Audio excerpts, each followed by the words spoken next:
Hey, welcome to Captain B Garage. Today we're going to talk about the fuel gauge. And a lot of times you'll see a lot of jet skis, jet boats, anything like that. The fuel gauge isn't working. So everyone's, oh, what's wrong with this? Is my fuel gauge? Is my sending unit? 9 times out of 10, it's your sending unit. I'm going to show you why. We're going to take this apart and show you why. But before I do that, I want to get some off my chest. I want to give a shout out to Sean O'Leary.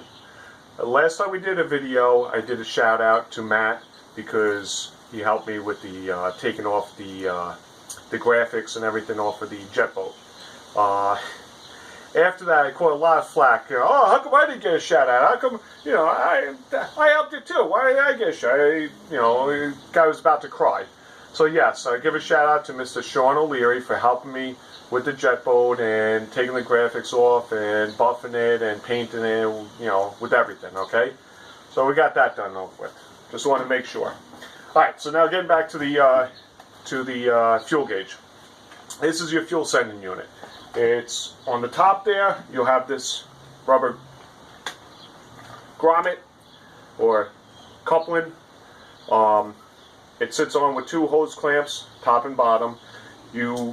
On the jet skis, you have to pull the tank out the front to get to this. Now again, on the jet skis, on the older ones, you have the oil tank sits on top of the fuel tank. And if you lift up the front hatch, you'll see it, take out the compartment, you'll see it all the way in there, almost underneath the steering, and you'll see all the hoses going to and everything. So you would have to pull that out, pull it forward in order to get this out. It is a pain, it really is. But when you do take it out, let's see if we could show you. Yeah, see right there, it says reserve. This is RET, return, and then on, and then vent. So you do have these 4 lines. Now it's going to be reserve, return, on, and vent. So you want to make sure you don't mix these up if you're going to take this out. Okay, because if you do mix it up, then you're going to have a whole problem with your fuel. It's not going to start, it's not going to run. You're going to say, oh, what happened, what did I do? So you want to make sure of that. All it is a plug, 2 wires, measures resistance, and it's a very basic unit. Now, why doesn't it work? That's the problem. Everybody says, how come my fuel doesn't work? And it's kind of like the Mercruisers. If anybody that has a boat, most of the boats, their speedometer doesn't work. Because the Mercruiser Alpha 1s, they rely off of water pressure to turn the speedometer. And they have this little hole in the back of the outdrive that pushes water in and pushes it up through a tube to turn your speedometer. Well, a lot of times that little hole gets clogged, people paint over it, they do the bottom paint, they paint over it, the line comes off, and most of the time the speedometer. So it's not uncommon to see a boat with the speedometer not working. Just like jet skis, it's not uncommon to see a jet ski, a SeaDoo jet ski, with the fuel gauge not working. So all it is again, you have your lines on top here, and on the bottom here, you'll have a little plate, and you see here, it's actually a screen in there. So what it does is you sometimes use a screwdriver, or you could just pry it up. See if I can get it. There you go, pry it up. Like I said, see, it has a little screen. So this could also sometimes, not normally, but this could get a little clogged too. If you got a lot of crap in the tank, this is your first line of defense, so this could get clogged. But in here, what you'll see is there's a circuit board and a little float with magnets on it. Now we get a little closer. Now if you look here, see there's got little magnets on it. And if you look inside here, there's a little circuit board. And what this does is this goes in here and floats up and down, and all those little resistors and on the circuit board, it hits each one. So that will tell you what level your tank is. I've seen numerous times where it could be a circuit board that's bad, and being that it's a sealed unit, you have to physically cut this around and then plastic weld it back together. You take either the plastic welding gun, some people have the little hot air ones. I use a soldering iron with the wide flat tip. It's almost like they have the cutting tip that will cut fabric for the soldering iron, and you do that and you go back and forth, back and forth, back and forth. And you know, you're not doing seal it. It's just for it to keep it rigid. You know, it's not going to seal anything in here because you already have this filled with fuel. So it's not, you don't have to worry about sealing 100% just to keep it together. I suppose you could maybe tape it. I wouldn't, because again, anything with the fuel, it's going to dissolve it. But where was I? Oh, so 9 times out of 10, what I found, it could be a circuit board. And like I said, you got to open this up, cut it, and then if you want to repair it, solder it, if anything's burnt out or something. But most of the time, this thing, because of how easy it is to pop off, this thing pops off, and then this falls into the tank, and now you don't have any magnet to tell you what level your fuel's in. So that's basically what it is. I mean, 9 times out of 10, yes, you could have a bad fuel gauge, but most of the time, if you measure, I believe these go off of resistance. I do not have a meter with me here. I got it in my tool bag. I don't have it with me, but you can measure resistance. So you can actually put this in here to test it, move it up and down, and then you can see if it works. If you're getting resistance, it's working. And if you still have a problem with it, where you're still not getting anything, yes, you could have a bad fuel gauge. But it's an easy thing to check. You pull it out, make sure that the float is in here, make sure this screen is on, and that's pretty much it. So, a little update on the jet boat. The jet boat is sold. I actually did flip it. I painted it, finished it. We took a ride. My friend Sean, that was complaining that I didn't give a shout out to him. We took a little ride. Maybe I'll post a video of it. Quick ride. It ran great, no problems, and boom, the next day is sold. So I got that done. I had to sell it to make room for. We got the Humvee coming soon. Hopefully in another 2 weeks or so. I'm still waiting to get cleared for that. And then we're gonna have some real. I can't wait for that. That's gonna be a good project to do. I do have behind me 2 engines. I got a 587 and a 657X engine. I'm going to rebuild these. I'm going to take a video. We're going to do a full process on rebuilding these engines. Probably the 587. There's really not much different from the 587. The head's a little different, the head bolts and stuff, but there's really not much difference. The way the water is run, the coolant. But we're gonna rebuild these. I'm going to do a full video on, rebuilding this. I want to do a video on. I have a pump assembly for the jet drive, and the wear ring. I want to show how to change the wear ring. A lot of people, they sit there and they just mash it and really a workout trying to get this thing out. It's a lot easier than you think. You take a Sawzall, you cut 2 strips in it, take a flathead screwdriver and just compress it in and pull it right out. It's really not that big a deal. Getting it in, it could be a little bit of pain too.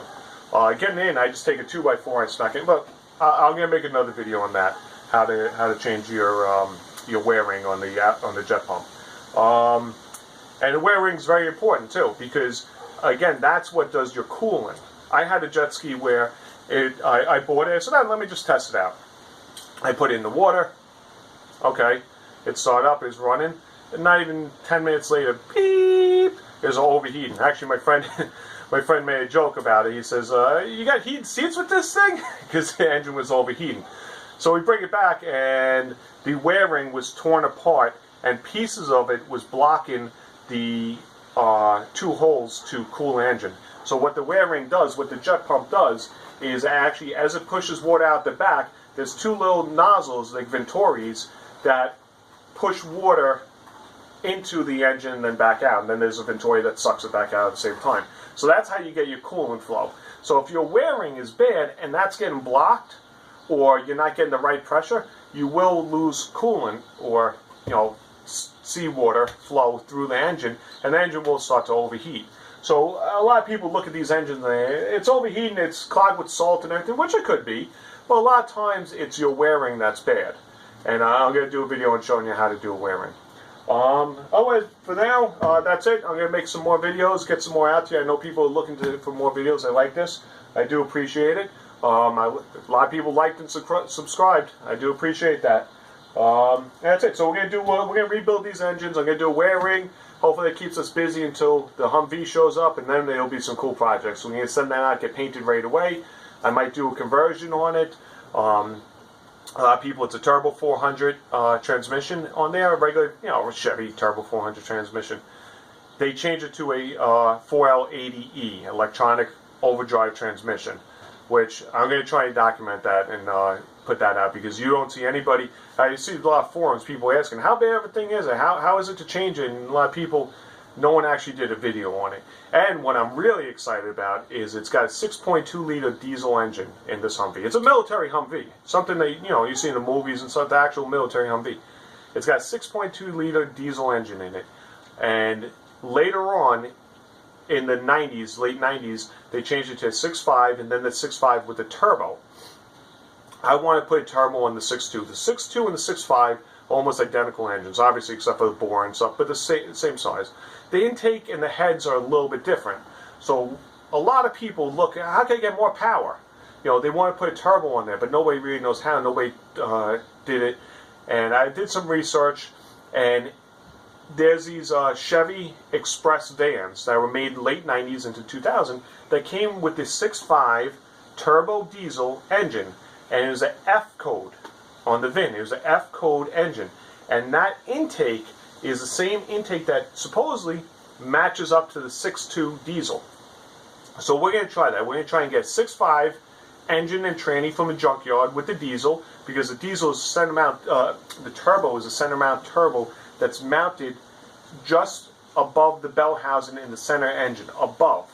So it's the intake comes around and the turbo is mounted there, not where you'd normally see on the side, underneath, right there. It's mounted behind, over where the engine cowl is. So we're going to try and do that. We're going to try and get a 6.5 F code engine, maybe with the 4LE transmission, pull it apart and put it onto a Humvee and see if we can get more power out of it. And that's it. So that's our upcoming projects. I'm going to try and get a rebuild for these engines out as quick as possible. The hardest part about rebuilding these engines is that all these, I went over before, is that all these bolts break. It's very hard to find one, so you got to be very easy with doing this. Even though the stainless steel bolts, they're very weak. So we're going to have to be very easy. But as we pull it apart, we'll pull it all the way down, open up the crankcase, replace the crank seals, because again, if you looked at my other video on how an engine works, how it pulls in air and fuel into underneath the piston, so your crankcase is pressurized with air and fuel, and then it goes into your cylinder. So your seals on both ends are very important, because if those seals are bad and it pulls in fuel, it's not going to pull as much in, because you're going to have air leakage. It's going to run lean, it could blow your engine stuff, or it might not even start, period. So these seals are definitely a big thing to change. If you're going to tear down the engine, do a full rebuild and just change them. Some people just do the rings and stuff on top, which is fine, but just change, if you can, just change those. They're very easy to do. We'll pull the flywheel off, the PTO, and that's a little bit of pain, so a lot of times you got to heat this up to pull it off. You got to actually stuff a rag or something in here to wedge the piston from coming up, and turn this. So a lot of times you got to heat it very pretty much with the torch. So, but we'll get all these other projects going. I just wanted to let everybody know about this fuel gauge. If your fuel gauge isn't working, 9 times out of 10, check that. Check to see if your low float magnet is in there. If it's not in there, in here, and you see its cap off, look around inside the gas tank and see if you can find it. It's going to be on the bottom somewhere, or floating around. It should float, because again, it is a float, but sometimes they get saturated and they just they just sink to the bottom. And that's it. Till next time, like and subscribe. I do appreciate it. Take care.